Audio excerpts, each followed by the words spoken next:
All right, ladies and gentlemen, it's time for the end of the day PulseWave report with yours truly, the Algo Capitalist, aka the Vulcan, coming to you live from PulseWaveTrading.com, home of the world famous PulseWave Price Trigger reports. All right, so let's take a look at what's going on in the world right now.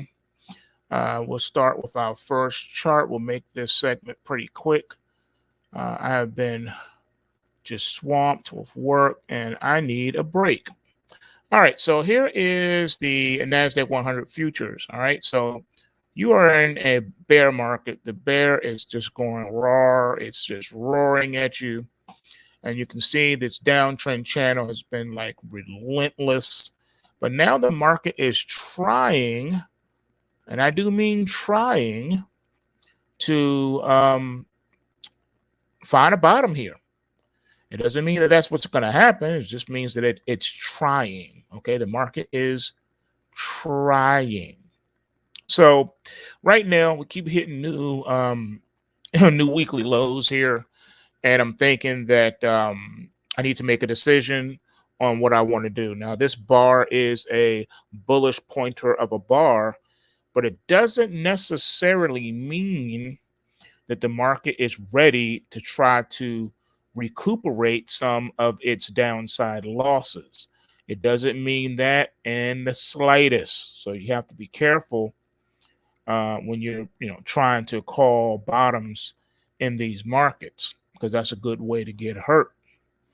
We're going to see what happens here on the daily chart. The Nasdaq 100 is trying to do something, but oftentimes these one-day rallies, all they do is set up for the next leg, but not necessarily. The last time we got this green bar like this was back here on March the 15th, and the market proceeded to run. So we cannot ignore this particular setup, right? So you're in a bear market. Things are looking pitiful, but look how far the market's already fallen down, and you got to take all these things into account. All right. Now looking at the market itself, pulling up my trading window, and we'll see how we looking. All right. On the front month contract, we do got like 38 days left, so we're good there. There's no reason why the market can't roll, right? So I think it's worth a stab at it. I think I'll go ahead and I'll get the report out, and I'm thinking I'll go ahead while I'm talking to y'all right quick. And I think we're gonna do some business. I just finished the trade journal for those that want to take a look at what I'm doing. I just updated the Bitcoin and Ethereum, so you're gonna want to see that. And I also updated some forex trades on that one. Okay, so make sure you catch that. But as we're talking right now, I think I'm going to cherry pick the Nasdaq. Why not? I do believe that we also have some more downside to go in this market, but if I'm wrong, I would still like to be in a position to make money, because that's what we do. We make money when the markets are going up, and we make money when the markets are going down. All right, so that's what we're looking at right now. That's what we're trying to do here. All right, so on the next screen, let me pull this one up for you. Like I said, we're making this quick tonight. Let's see here. Let's go take a look now at oil real quick. Now, I have not been doing anything in oil for a little bit. I've been just standing back, letting it rock. And it looks like we got that follow through today from the crash alert from yesterday. We got that downside production. If this support here does not hold, then oil could be falling over a cliff. And it looks like we just entered the red zone. So this market may be trying to run as well.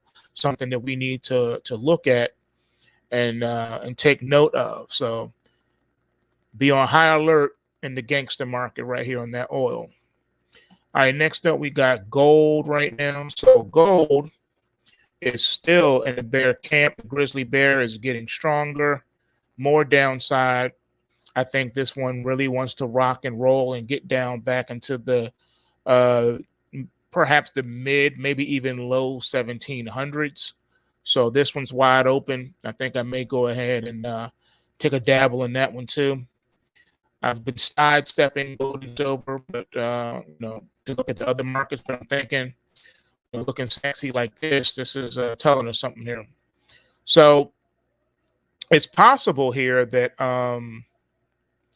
now silver with this type of a setup here could be trying to accelerate real quick and just fall apart. You're in the red zone now.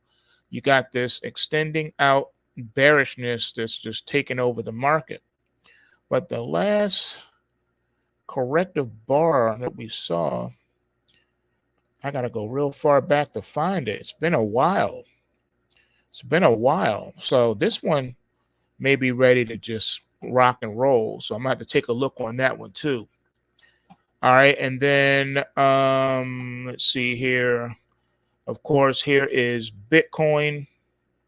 Like I said, I just updated this one. Now you got this gap here. It's going to have to be contended with at some point. I think the market is going to deal with it and come right back up again. So just be ready for whipsaw action there, and also in Ethereum as well. Ethereum also has a little bit more down to go to take out this bearish pointer from back here. So just be ready for that. All right. Okay. Yeah, I'll take care of you, Loco. I know this is one of our members from the land down under, down in Australia. So it's already he's already in Wednesday. He's ahead of us. All right. So AZI. Okay, I got your AZI. Give me 1 second. I'll get that up for you. All right. And okay, here's AZI. And as you can see here, it's consolidating up here in a bearish zone. All right, bearish zone. And it looks like, yeah, you're at a war right now. The bulls are trying to defend this support zone. You can see it's extending out here. So this is a battleground, but this is also a bullish pointer. So very interesting setup, the way this chart's looking. And you got this huge gap. So this market's going to have to come down and close this gap at some point. This is a huge gap. So this is an interesting one to watch for sure. I would just follow whatever the report says. I would just stick to that and not deviate from it, and don't try to overthink it, because just looking at the chart, it can be a little scary. But of course, the algorithms take other things into effect that we can't see on the chart. So I would just definitely follow your report. And also on this one, the BBX, this one also is looking like it's getting ready to stage another massive sell-off to the downside. So I think this one's ready to run, ready to run to the downside. All right, I got time for one more. You want to see Litecoin real quick? I'll pull that up for you, and then I gotta run because guess what? Dinner's ready. All right, let's see here. Here we go. All right, so Litecoin. Here's where we are right now with Litecoin. All right, so Litecoin also is looking rather interesting. This bar right here is saying that we may have a temporary support bottom in place, and the market may be wanting to try to stage a comeback rally from here. So, like I said, follow the reports, man, on that. Follow the reports. All right, I gotta bounce. Dinner, that's a good question. I gotta go down there and see. I don't know. We'll see. I know my wife done cooked up something because it smells great. All right, you guys, you know what it is, man. Smash that like button, and remember, bulls make money, bears make money, and pigs get slaughtered. So remember to take what you can and give nothing back. And I am out. Peace.